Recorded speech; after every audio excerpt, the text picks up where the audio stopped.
Hello, I'm John Rossi, a touring drummer with a love of all things animal. When I'm on the road, I visit as many zoos, aquariums... Hey, wait a minute. What's going on? Hey, what's going on there? Hello? Hello? Hello? We interrupt your regularly scheduled program to bring you Rossifari Zoo news. News you can use from the world of zoos and conservation. Every week, we bring you breaking news and analysis from around the globe, featuring the animals you love and the people who care for them. And here's your anchorman, John Rossi. Hi, hello, how are you? Welcome back to Rossifari Zoo News, your look at everything going on in the world of zoos, aquariums, conservation, and general animal weirdness. My name is John, and I am your host for this little journey through the world of news about zoos. And it is, in fact, a crowd-sourced zoo news program. So if you happen to see anything that you think is zoo news worthy, you can go ahead and tag me in it at Rossifari on the socials, at Rossifari Pod on the TikTok machine, or go ahead and shoot me an email, rossifaripod@gmail.com. And if you do that, I'll say your name at the end of the episode. Pretty fun stuff. So that's how Zoo News works, but of course we always start off with me just sharing a little bit kind of about my life. And it is the first week of December as I'm recording this. And Buffalo decided to remind me exactly how wintry this city likes to be. The city has been pounded with over 3.5 feet of snow combined between two storms this week. But there's something super crazy about the snow here that I feel like the vast majority of the country, maybe the world, I don't know, doesn't understand. So I'm going to use the part where I normally share about my life to tell you about that, because honestly, when you get that much snow in the area you live in, it becomes your whole life. So up here and, in other places with this type of environment, there is something called lake effect snow. And this occurs when cold air moves over bodies of water that are warmer than the air. So things like lakes, hence the name. The lower layer of the air gets warmed by the water, causing it to rise through the colder air because heat rises. And in the process, the water picks up more water vapor. Then the vapor gets to the colder air up top, which causes it to freeze, and then it falls to the ground as snow. And often, a lot of snow. But this effect is extremely and weirdly limited geographically. How limited? Well, the Buffalo Bills play in Orchard Park, which is also where Zoe works. It's about 14 miles from my house, roughly a 20-minute drive if, there isn't traffic. And the other day, we had a major winter advisory and warning because of lake effect snow. And it ended up dropping 2.5 feet of snow in just a couple hours in Orchard Park. Meanwhile, at my house, which again is 14 miles away, the grass didn't even get a dusting. But then, as I'm recording this, I'm looking at the roughly 9 inches of snow that is laying on the ground here from a storm that also originated in the lake area by Orchard Park, and it dropped roughly the same amount of snow here and there. And they're saying that overnight here, it could snow another foot, or not at all. Who knows? It's always really interesting, and you just never know what you're going to get or not from the snow. So I do have to say I'm pretty glad that the 2.5 feet skipped us this time around. Yeah. But other than that, my big news this week is already out there on the socials. But in case you haven't seen it, I got to meet Ren the tree kangaroo Joey at Roger Williams Park Zoo this week. And I am just so happy to have seen such an incredible little baby treeroo. If you haven't seen the video yet, you have to check it out. And I will post more content down the road a little bit. Part of what made this visit so special is that treeroos aren't really in this state for a long time. Ren started poking her head out of the pouch around 5 months after birth, as most Joeys do. And that was, I think the first time her head poked out was the day before Thanksgiving. And then by 6 months, they have most of their fur grown in. And then by 7 months, they start to emerge from the pouch. So there's only really 1 month, and maybe not even the full month, where you can catch a joey in the state I saw this little one in, and they will go for hours or even days sometimes without popping out of the pouch at all. So I truly had no idea if this trip was going to allow me to see the little one at all. But it all worked out, and now y'all get to see that tiny face as well. I've seen a lot of really cool and, kind of rare animal stuff over the years. But this one's pretty hard to beat in those departments, because whatever you think of the little hairless face in the video, which I have heard opinions on, it's just such a special and rare thing. They're such a rare species, and they're in this state for such a small amount of time that I'm blown away to have been able to experience it and to be able to share it through the video with all of y'all. It's really cool. Also, I can't forget to plug the NEI Tech Talks Podcast. The latest episode came out yesterday on Thursday, December 5th, and featured John Rossi of the Rossifari Podcast as the guest. We riffed on all kinds of stuff, and you'll especially want to listen if you listened to the episode from the NEI Bird Show at Roger Williams Park Zoo this summer. The one where I killed off Amy Fennell. You'll get a good laugh if you remember that episode for sure. I really enjoyed the interview, and make sure you listen all the way through to the very end, because like how I sometimes put mistakes or whatever at the end of my Zoo News episodes, Chris, one of the co-hosts and the guy who edits it all together, dropped a rather amusing bit of conversation that wasn't from the main episode at the end of their credits. And I had actually forgotten we talked about that, and when we got to it, it made me laugh really, really hard. So other than that, just a quick reminder to go and support the incredible creators I featured in last Tuesday's episode. I'll keep those links and discount codes in the show notes for y'all. Actually, our friends at Tied in Knots Crocheting have started a whole new line of smaller plushes, including smaller binturongs, that are very worth checking out. So please make sure that you give them a look. And that brings us to... 1, 2, 3, 4. Ow, that's a funky monkey. Treat kangaroo. Or a binturong. It's Zoo News, yeah. All right, and so we're going to start off with our headline story. And our headline story is this: people are dumb. Yep, that's my headline story. Okay, that's admittedly not a great headline story, as it's pretty vague and also isn't really anything newsworthy to anyone smart enough to be listening to this podcast, because you already know that people are dumb. But honestly, I can't get over how just rude and mean and ill-informed and unwilling to chat and stupid people have been this week. And in particular, I'm talking about the anti-zoo crowd, the bastion of eye-roll inducing commenters who hop on my viral posts from time to time with misinformation, and who I always try to engage with because I have honestly seen dialogue have a great effect with some of these people. But then there are the other ones. And since many of my viral posts have to do with Emily the elephant, including yet another video from my jam with her this summer that went viral this week, these people are particularly passionate and particularly misinformed.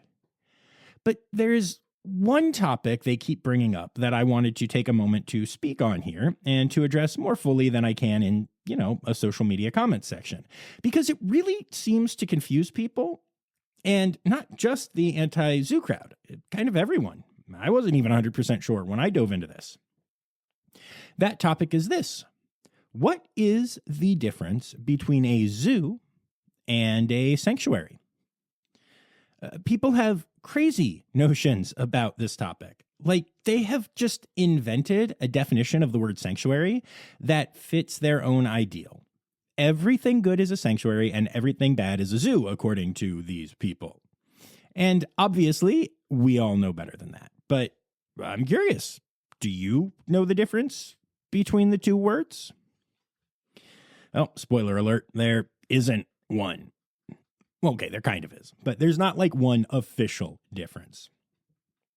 I did a ton of research into this, and to most people in the industry, including much of the anti-zoo crowd and even multiple sanctuary websites themselves, the main difference between a zoo and a sanctuary is simply where they acquire their animals from. All animals at a sanctuary are rescue animals, and they are not bred, bought, or sold. That's it. That's the only real difference in the words, though some anti-zoo groups do claim there are others. But when it comes to the difference in particular between AZA-accredited zoos and wildlife sanctuaries, the main difference is how animals are obtained. Or to put it another way, breeding programs and SSPs, which most of us actually think are pretty great things. That's it. That's your big, huge difference. Some of the misconceptions that people that I've spoken to about this have, we're gonna look at for a minute here now. So the first one of those is that all sanctuaries are not for profit, while all zoos are based on for-profit models. Now, that's not true on either side, which actually really surprised me. Obviously, the vast majority of animal sanctuaries are nonprofits, and as far as accredited zoos and aquariums, there are for-profit and not-for-profit. There's both. Honestly, I have strong thoughts about that, and I think that the term nonprofit is often actually kind of used to cover a lot of bad behavior in different industries. Now, I'm not talking about accredited zoos when I'm talking about that, but I see a lot of that in theaters where they claim they can't pay people money because they're a nonprofit, but then you see what the artistic director is making and you go, well, that's right. Salaries don't count towards profit either. But anyway, I was really shocked to find out that there are some, not many, but some for-profit animal sanctuaries. They use the word sanctuary because, again, it's not like the government really has a rule that says you can't use that word. I could call myself, instead of saying that I have a drum room in my house, I could call this a drum sanctuary and no one could stop me. Y'all would think I was weird, but hey, you already do. But yeah, so that's the first misconception, and it is such a big one. People are shocked when I say that there are plenty of zoos that are, nonprofit organizations.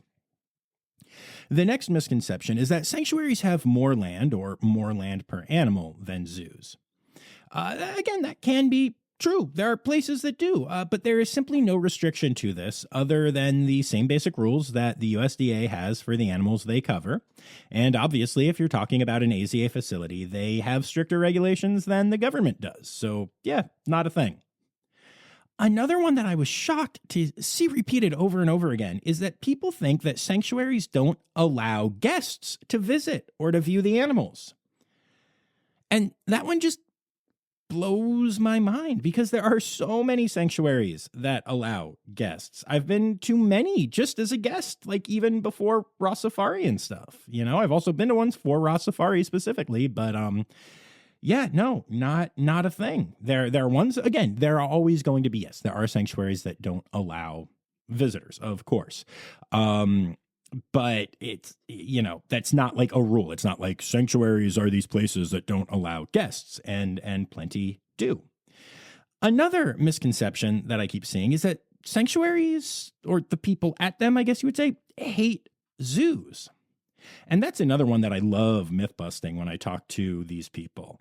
You may remember in my interview with Bobby Brink of Lions, Tigers, and Bears Sanctuary out in San Diego, that Bobby praised the San Diego Zoo and the Oakland Zoo and talked about the incredible partnerships she has with those zoos and other zoos around the country, and how sanctuaries and zoos work together all the time.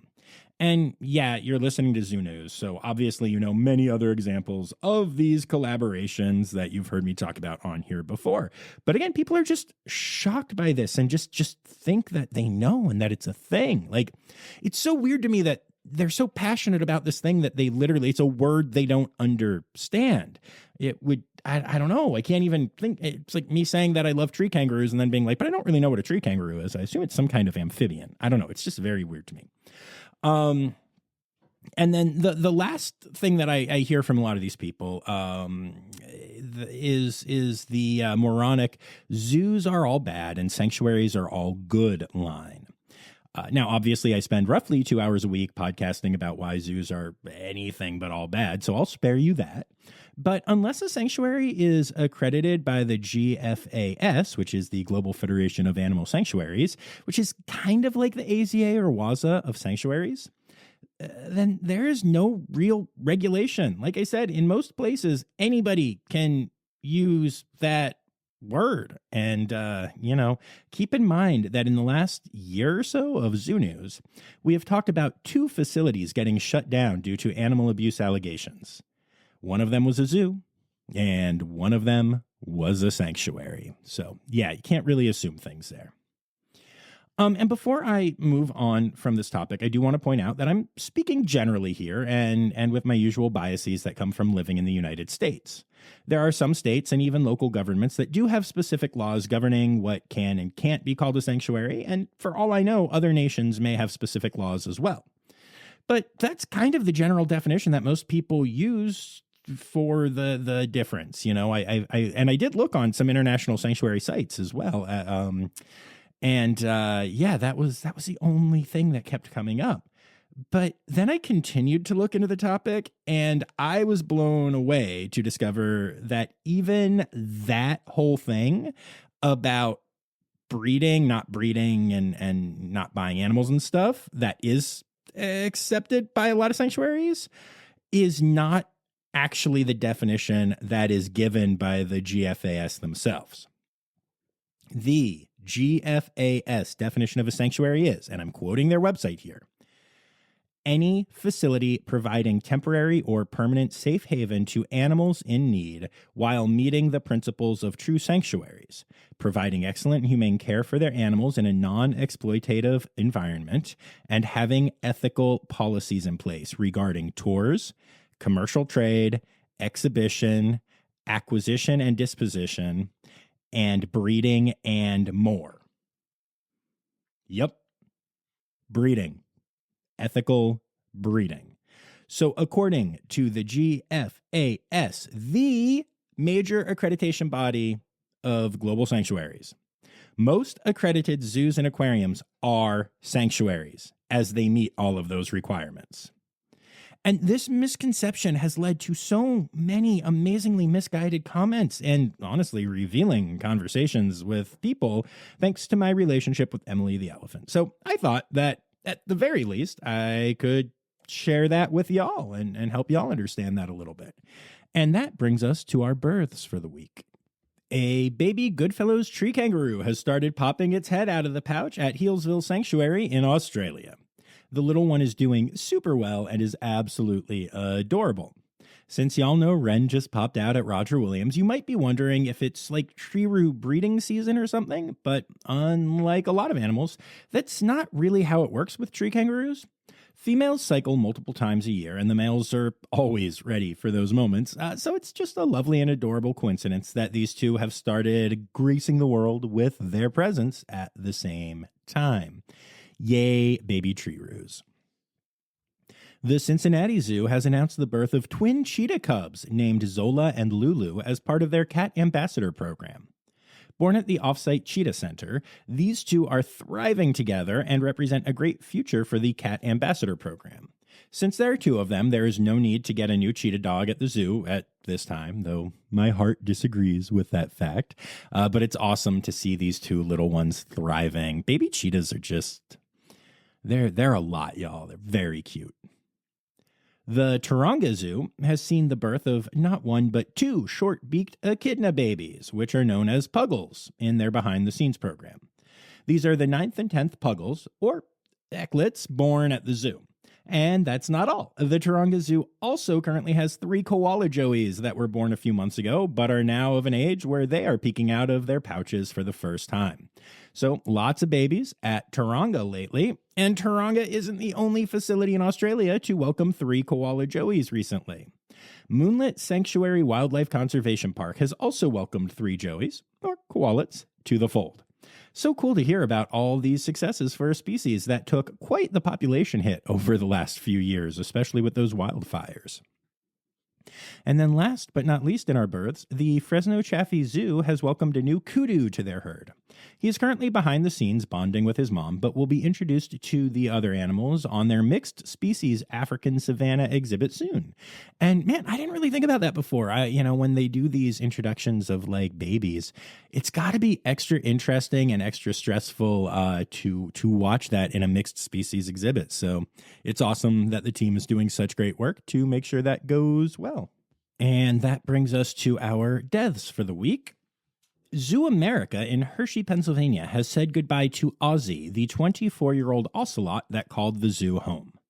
Ozzy lived longer than any ocelot ever has in the entire history of the SSP's historical stud book records, with his official age at the time of his death being 24 years, 5 months old. That's incredible. Until almost the end of his life, Ozzy acted like a kitten at times, playing with toys. In fact, the zoo had to have a special selection of toys just for Ozzy that were soft enough to chew on, but tough enough that he wouldn't be able to ingest pieces. Fishing for fish in his pool, batting at enrichment items hung around his habitat, and occasionally stalking kids outside his glass, giving them quite the thrill. He will truly be missed. He was at ZooAmerica for about 9 years, and the keepers said that whenever they connected with keepers that had him previously, everyone just remembered and loved Ozzy. So he brought a lot of joy to a lot of people's lives in his 24 years and 5 months.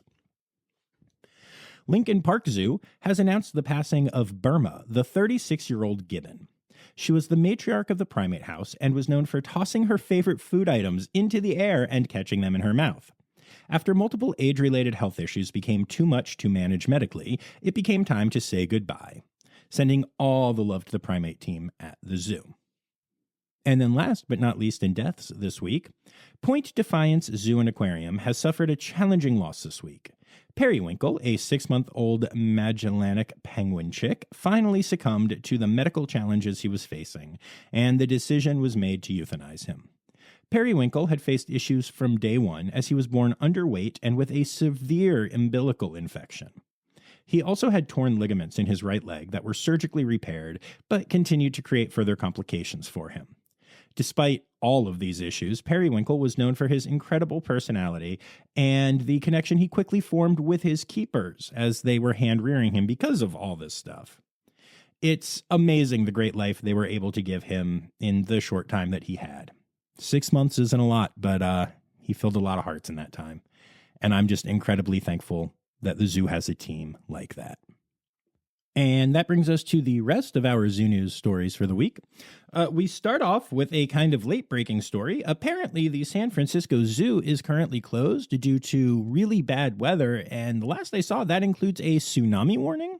So as I'm recording this, I don't have anything more to report at this time, but hopefully all of the keepers and animals are safe. One of the things I love about, the fact that they are an AZA facility is that they will have plans in place to make sure that their animals are, given the best chance to get through that weather, as well as their staff, as healthily as possible. So yeah, scary stuff in San Francisco.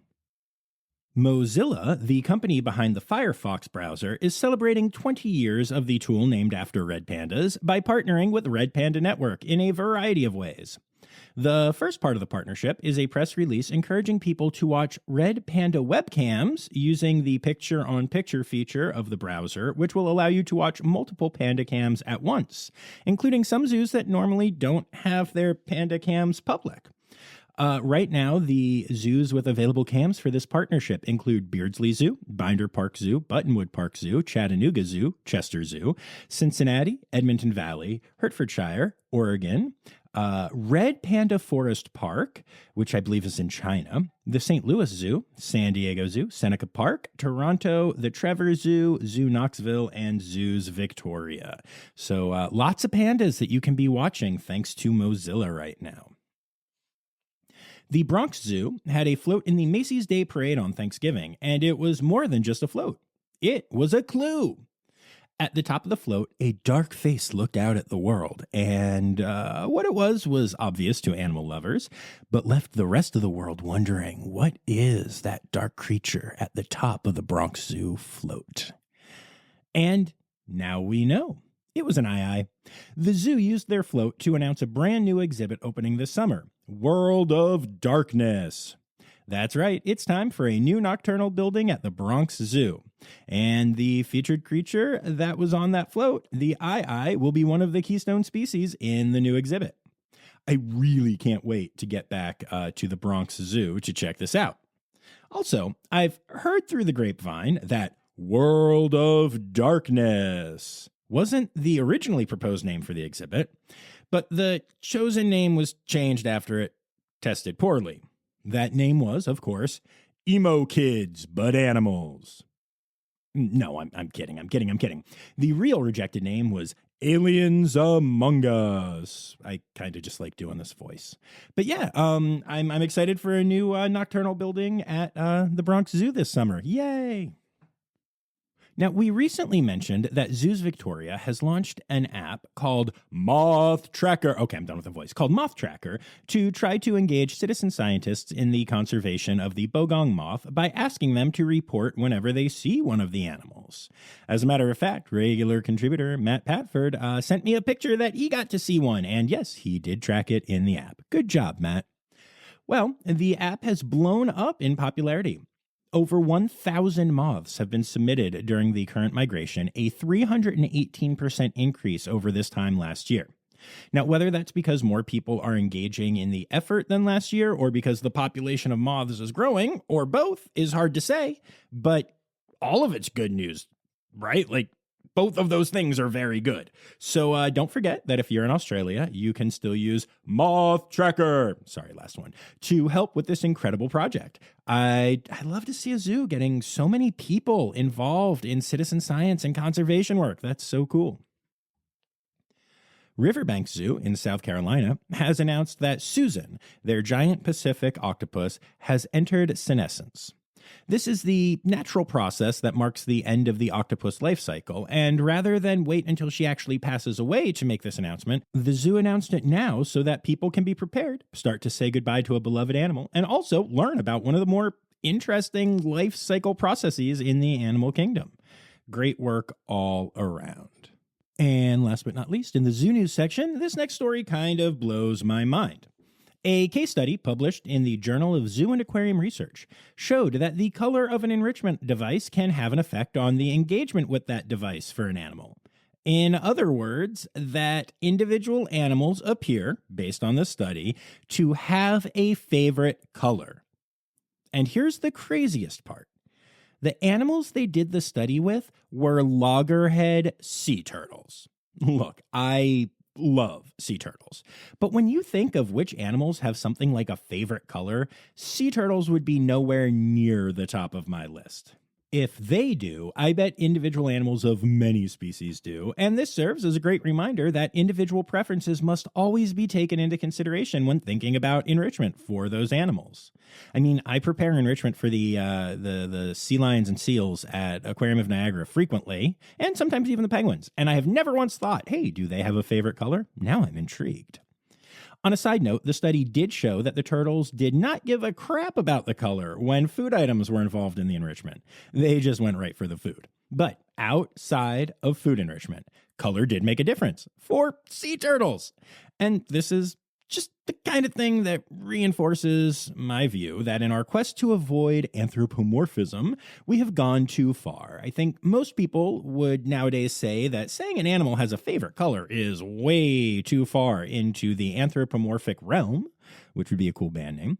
But now it appears as though they really do, which is so very cool. I love sea turtles so much. And that brings us to Stereotypical Animal Podcast Theme Song. Here to bring you to conservation news.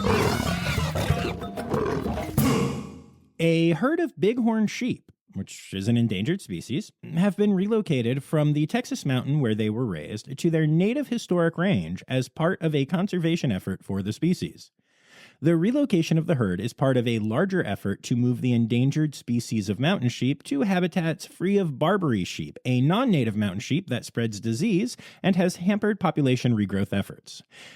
But that's not the only thing special about this story. You're probably picturing some large truck filled with sheep or something, but that's not how these sheep were transported. Instead, they were airlifted to their new home. And I don't mean sitting in the belly of a private jet. The sheep were actually flown by helicopter, but flew below the helicopter on like a rope or chain. I couldn't really figure out which, that they were secured to, just dangling from the belly of a helicopter, just dangling down. Seriously, just some dangling sheep. It's really weird. Something to see, too, because there are photos and stuff, if you want to Google the image. But hey, it seems to have worked, and the sheep were loaded into trailers for the rest of their travel and are now at their new home. So yay, conservation, even if it doesn't always look super great, like visually. And amusingly, that's not the only story of animals being transported through the air in an unconventional way this week. The Utah Department of Fish and Wildlife needed to restock their lakes this week, and they did so by airdropping fish from planes. Nope, seriously, just dropping them from low-flying planes directly into the lake, which seems to me to seriously miss out on the whole animal welfare side of things. I mean, admittedly, the purpose of these fish is largely to get a metal hook stuck in their face and then get pulled out of the water and suffocate and then get eaten. But still, at least the sheep weren't like thrown from the helicopter like these fish were thrown from a plane. I love that anyone with an aquarium, even just like a hobbyist, is taught how to gently acclimate your fish to its new home. While in Utah, the government is just chucking them out of planes. Amazing stuff. We've talked a lot about the fact that Florida is home to a lot of invasive species, most notably pythons that now call the Everglades home. These huge snakes wreak havoc on the ecosystem, and there are even government-sponsored events to try to eliminate the snakes. Welp, an alligator apparently wants to help with that mission, too. There is footage of an alligator dragging an absolutely huge python it has killed through the water in Florida. The alligator is huge, and the python is so much longer than the gator that it's just insane to see. And the image is cool, but it's also important because it shows exactly how large these snakes are getting, which is an indication of how much damage they are doing by wiping out that much local wildlife that they can grow to that size. Hey, at least in this case, the alligator got the last laugh. It's crazy to see, but yeah, these snakes are a real problem down there. Okay, these next two aren't great, y'all. I'm just gonna be honest. Elon Musk is going to be an important part of Donald Trump's upcoming presidential administration, which is a sentence that would have looked like a Mad Lib not too terribly long ago. But in this hellscape of reality we live in, it's the truth. And he is going to be tasked with eliminating a lot of jobs in the federal government. So recently, Musk posted 2 posts on his X platform, which the rest of us still call Twitter, listing the names and titles of 4 people holding relatively obscure climate-related government positions. The assumption is these people will be eliminated as soon as the new administration takes over, but beyond that, these people have been subjected to abuse and threats from many of the millions of people who saw the tweets. These are the people who are taking over our government in January. Imagine being someone who cares enough about this planet to get an education and work history that allows you to try to help the climate situation in a small way in your tiny position in the federal government, and then some megalomaniacal asshat tweets your name because he doesn't believe in climate science, and suddenly you're subjected to threats and abuse and more. Buckle up, y'all. It's gonna be a tough few years. And of course, while the incoming administration is very anti-climate and anti-environment in general, the Supreme Court majority is already that way thanks to the last Trump presidency, because, yeah, we did this before. And that Supreme Court just upheld a ruling that basically means that the federal government is no longer able to regulate inland, non-tidal wetlands unless they have an obvious surface connection to water that leads to larger, easily navigated waterways. Basically, that means that the Clean Water Act no longer applies to many of the nation's wetlands, homes of huge amounts of biodiversity that have been protected from human interference since the Clean Water Act was passed in 1972. So if you need me, I'll be silently banging my head against the wall in the corner. Just kidding, because it won't be silent. But okay, palate cleanser. One of my favorite things to talk about on this podcast is how much we still don't know about the planet we call home, and how many animals we either don't know about at all or don't understand. That's why I thought it was amazing when scientists decided to compile resources to figure out a very specific statistic. how many new species have been discovered in the Congo Basin in the last 10 years. And even expecting it to be like a fairly large number, I was blown away. 742 new species have been discovered in that area in the last decade, just over 74 a year on average, in one area.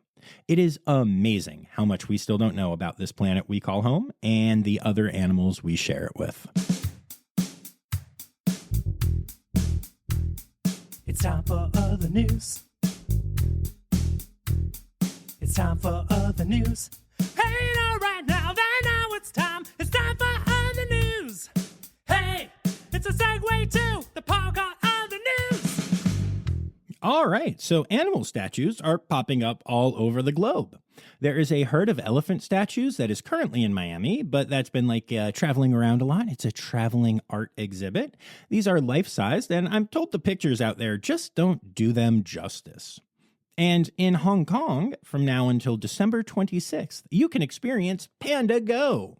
This is a grand welcome for the new giant pandas in Hong Kong and features 2,500 panda sculptures that started all together at Hong Kong International Airport before being spread around iconic landmarks throughout the city. So you can go and see 2,500 statues of giant pandas, if that's your thing.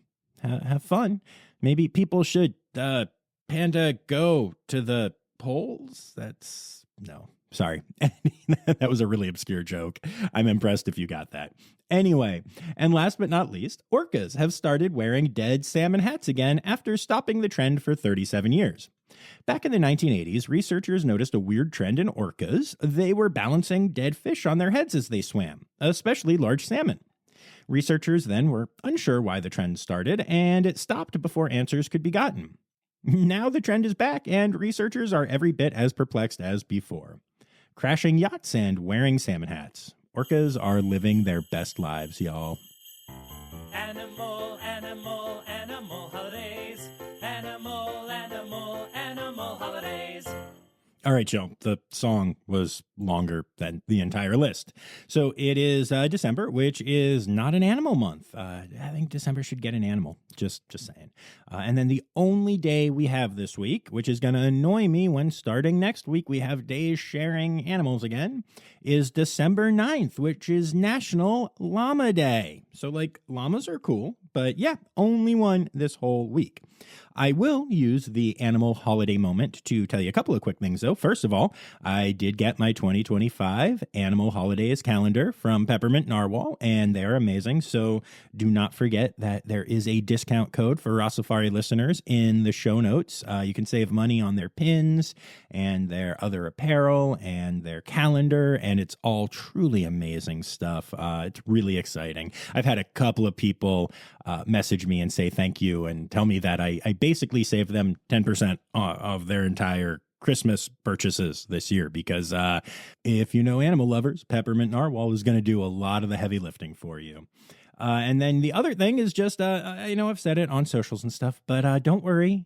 We are doing a holiday special again this year, and I'm working on it now. I'm writing it. I'm doing a full script, unlike last year where it was all a bunch of notes and stuff. It's kind of ridiculous, but we've got some really cool stuff planned and more that I still need to figure out, but I'm excited as can be, and you should be as well. So those are your animal holidays, and also me stretching so that the song wasn't longer than the segment for the week.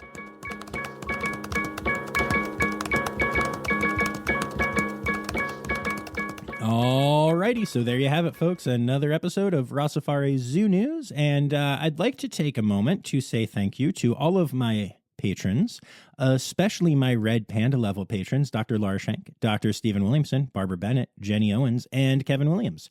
And don't forget that if you become a Red Panda level patron, you will get your name said just like they just did, and also a custom sticker every month. And that sticker part is true for my Binturong level patrons as well. They are coming from Cappy Trails, and they are going to be podcast adjacent, and I'm really excited to start rolling those out to y'all soon. iTunes. So you can sign up to be a patron. You can also skip those perks and sign up for as little as $3 a month by going to patreon.com/Rossifari. It would be a heck of a stocking stuffer for me if you decided to sign up. I'd also like to say thank you to everyone who contributed to this week's episode. Thank you, Anya Keene, Colleen Lenahan, Kim Cooley-Croninger, Carrie Kirkpatrick, Kevin Williams, Emily Rockbuck, and Yoshioka, Jay Meredith, Emily Mack, Allison Day, Jacob Zinn, Dr. Zoe Rossi, Mark Hansen, Crystal Chapman, Matt Patford, Lizard Dunlevy, Dr. Laura Shank, Dylan Hoy, Barbara Bennett, Ali Malensky, Kay Malensky, The Malenskys. Megan Barrett, and Sarah Gilsol. Thank you all so much for contributing to this week's episode. We've already got some really cool stories that I'm going to be looking into a little further for next week, so I'm excited about that. I'm excited about Tuesday's interview episode, so make sure you're back for that. Make sure you're subscribed. Make sure all the things. But most importantly, make sure that you don't forget that the words news and credits backwards are Steiderkis one. The Rossifari podcast is produced, hosted, and engineered by John Rossi. Editing and fact-checking by John and Dr. Zoe Rossi. Our theme song is Sevens by Nathan Burke, performed by Nathan and John. Interrupting John theme and additional voices by Taylor Isaac Gray. You can reach John directly on Instagram and Facebook at Rossifari or by email at rossifaripod@gmail.com. Rossifari is part of the Daydreamer Media Network. Now, stop listening to me and go visit a zoo.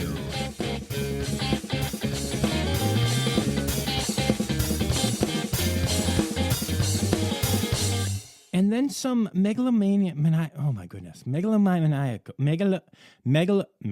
Maybe I'll just say megalodon. No.